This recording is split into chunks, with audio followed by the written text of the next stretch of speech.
9ஆம் வகுப்பு கணிதம் பாடம் 3 பயிற்சி 3.2ல் 3வது கணக்கு தான் நம்ம வீடியோவில் பார்க்க போகிறோம். கீழ்காணும் ஒவ்வொரு பல்லுறுப்புக்கோவையின் பூஜ்ஜியங்களை காண்க.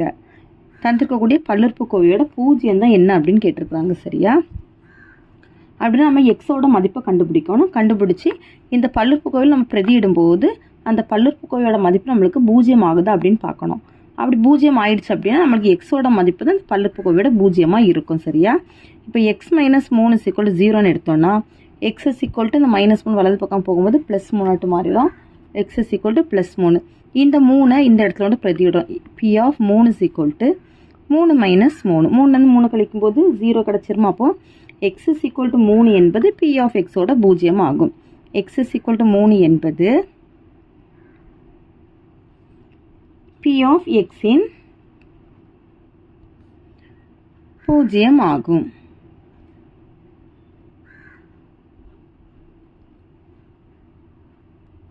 அடுத்த second P of x = 2x + 5.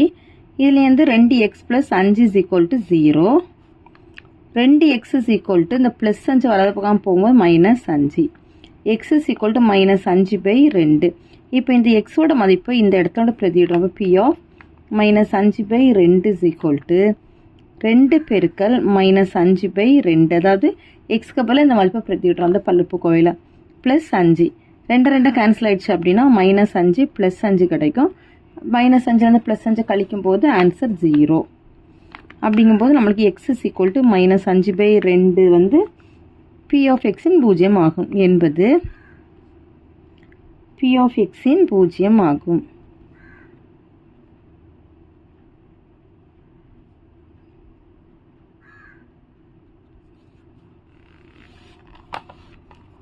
அடுத்த மூணாவது Q of y = 2y - 3. 2y - 3 = 0ன்னு எடுத்துக்கணும். 2y = இந்த -3 வலது பக்கம் போகும்போது +3 மாறிடும். y = 3/2. Q of y ஓட மதிப்பு 3/2 = 2 பெருக்கல் 3/2 -3. O 2 2 O 2 2. அப்போ 3லேருந்து 3 கழிக்கும்போது ஆன்சர் 0. Therefore y = 3/2 என்பது Q of y இன் பூஜ்ஜியம் ஆகும்.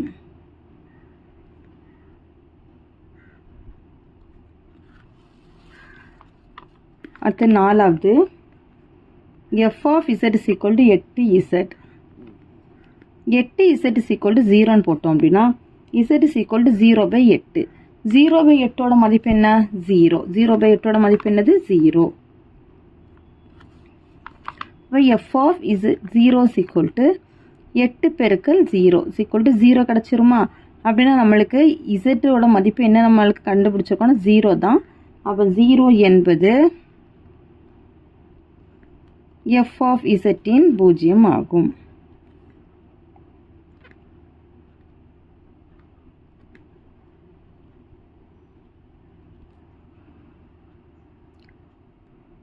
அடுத்த அஞ்சாவது P of x = ax. இங்கு a ≠ 0. சரியா? அப்படிங்கும்போது ax = என்ன எடுத்துக்கணும்? 0ன்னு எடுத்துக்கணும். x = 0/a. x = 0.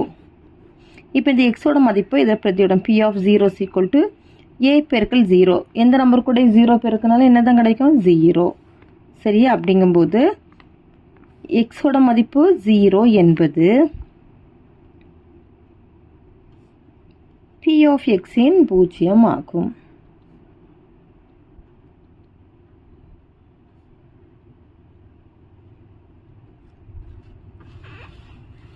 அடுத்தது ஆறாவது கணக்கு h of x = ax + b. ax + b = 0ன்னு எடுத்துக்கணும். ax = இது +b வலது பக்கம் போகும்போது -b. x = -b/a. எக்ஸோட மதிப்பு -b/a கிடச்சிருக்கு. அதை கொண்டு ஃபர்ஸ்ட்டில் பிரதியிடணும்.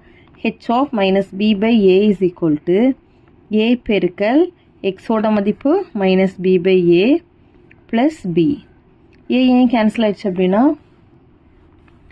மைனஸ் பி ப்ளஸ் பி இது வந்து கேன்சல் பண்ணிட்டோம்னா நமக்கு ஆட்டோமேட்டிக்காக 0 அவுட் ஆயிரும். B therefore X is equal to minus B by A என்பது ஹெச் ஆஃப் எக்ஸின் 0 ஆகும்.